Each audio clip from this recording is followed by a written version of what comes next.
පාර්ලිමේන්තුව ගැන ඉගෙන ගන්න අධිකරණ ඇමතිකමට වැඩිය. වෙන පුටුවක ඉඳගෙන කතා කරන්න බෑ ඔබතුමාට. හොරා කාපුවා ආච්චිලා දීපු මැණික් මලු අපිට තිබුණ නැති නිසා. ක්‍රීලවෙකුට ආප්පයක් කරන් දුන්නෙත් නැහැ. ක්‍රීලවෙකුට අඹ ගෙඩියක් කරන් දුන්නෙත් නැහැ. තාම මේකේ ප්‍රතිඵලයකුත් නැහැ. මන් රිසි ලෙස බොරු කියලා.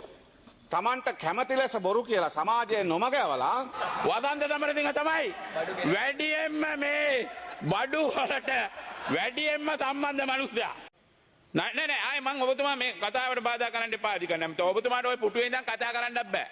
අධිකරණ ඇමති වුණාට අනුන්ගේ පුටු වලට ගිහිල්ලා කතා කරන්න බෑ. ඉගෙන ගන්න පාර්ලිමේන්තුව ගැන ඉගෙන ගන්න අධිකරණ ඇමතිකමට වැඩිය. වෙන පුටුවක ඉඳගෙන කතා කරන්න බෑ ඔබතුමාට. මොකක්ද අනේ? එහෙනම් මම නම කිව්වේ නෑ. මම නම කියලා නෑ. මගේ කතාවට අද අධිකරණ ඇමතුමාගේ විවාදේ වෙලාවේ අධිකරණ ඇමතුමා මට කතා කරන්න දෙන්නේ නැත්නම් ඒක වැඩක් වැරදි. ඔබතුමාගේ විවාදේ ඉතින් ඒක අහගන්න. මතක තියාගන්න අපි ආණ්ඩුවක් වශයෙන් විපක්ෂයේ ඉන්නකොට දැන් වර්තමානයේ ආණ්ඩුවක් වලයා ඉන්නකොට භාෂණ නිදහසට අපි ගරු කළා. අපි නිහඬව මිනිසුන්ට අපි විවේචනය කරන අවස්ථාව ලබා දුන්නා.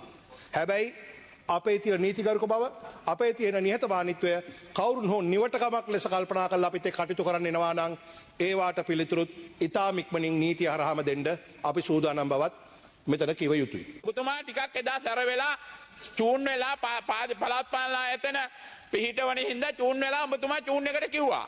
නමුත් මේ අධිකරණ තීන්දුව දුන්නා අධිකරණයේ නඩුකාර මහත්තුරු 3 දෙනෙක්.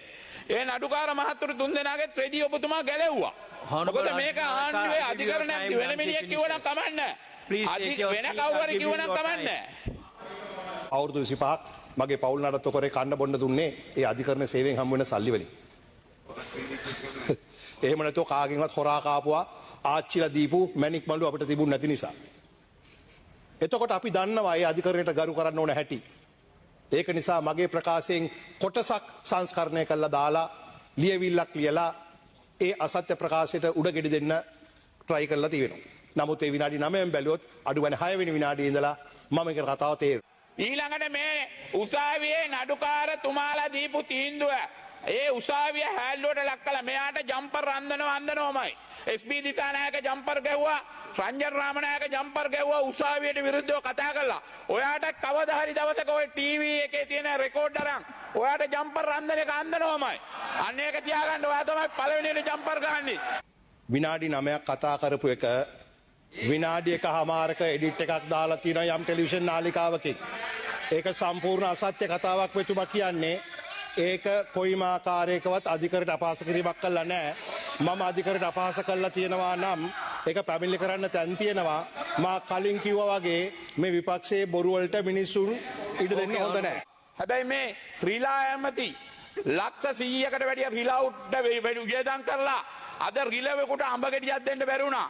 රජයේ සල්ලි එයාට දාන්න ඕන අවුරුදු 40ක් රිලා ඇමතියා. මොකද රිලා වෙනුවෙන් වියදම් අරුන් කැරම් බෝඩ් බෙදුවා. බෙදුවට උන්ට 20යි 25යි දුන්නා නම් මේ රිලා ඇමතිට දාන්න ඕන මේ සල්ලි වලින් කිසිම තාම ගාණක් පෙන්නුවෙත් නැහැ. ක්‍රීලවෙකුට ආප්පයක් කරන් දුන්නෙත් නැහැ. ක්‍රීලවෙකුට අඹ ගෙඩියක් කරන් දුන්නෙත් නැහැ. තාම මේකේ ප්‍රතිඵලයකුත් නැහැ. ඒ සල්ලි රජයේ සල්ලි. ඒ වෙනුවෙන් අධිකරණයකට ගිහිල්ලා නඩුවක් දැම්මොත් ඔය රිලා ඇමති අවුරුදු 40ක දඬුවමක් දෙන්න ඕන ඔය රිලා ඇමතිට. තමන් රිසි ලෙස බොරු කියලා.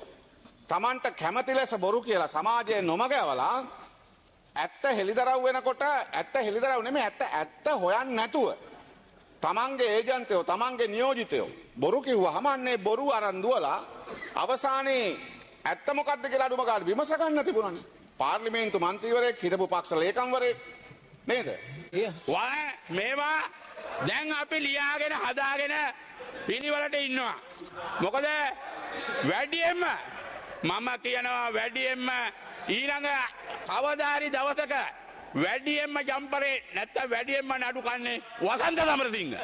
වසන්ත සමරසිංහ තමයි වැඩියෙන්ම මේ බඩු වලට වැඩියෙන්ම සම්බන්ධ මිනිස්සයා.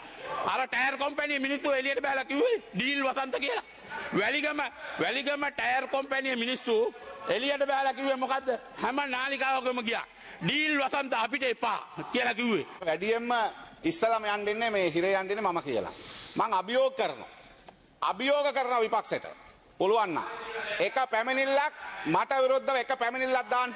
අභියෝග කර අභියෝග. බොරු කියව ඉන්න එපා. එක අභියෝගයක් දුන්නා වුණ පුළුවන් නම් දාන්න එක පැමිණිල්ල. ඒ නිසා ගරු කතානායකතුමනි කියන්න දේවල් නැති වුණාම වෙළඳ අමාත්‍යාංශයේ හැටියට වෙළඳ අමාත්‍යාංශයේ වැඩ කරද්දී අපි අපේ වගකීම හරියට ඉටු කරලා තියෙනවා. ඒ නිසා මේ පාර්ලිමේන්තුව ඇතුළේ නෙමෙයි එළියේ තියෙනවා පැමිණිලි දාන්න තැන්. එළියේ තියෙනවා. ඒ නිසා බොරු කියක ඉන්න එපා. ඕගොල්ලෝ ඊට කලිනුත් හැදුවා මාව යවන්න. තවත් බැරි වුණා. මම හොඳින් ඉන්නවා. ඒ නිසා චාමර පුළුවන් නම් ඇතුළේ දාන්න. Okay, Honorable Vasanthal Samuel.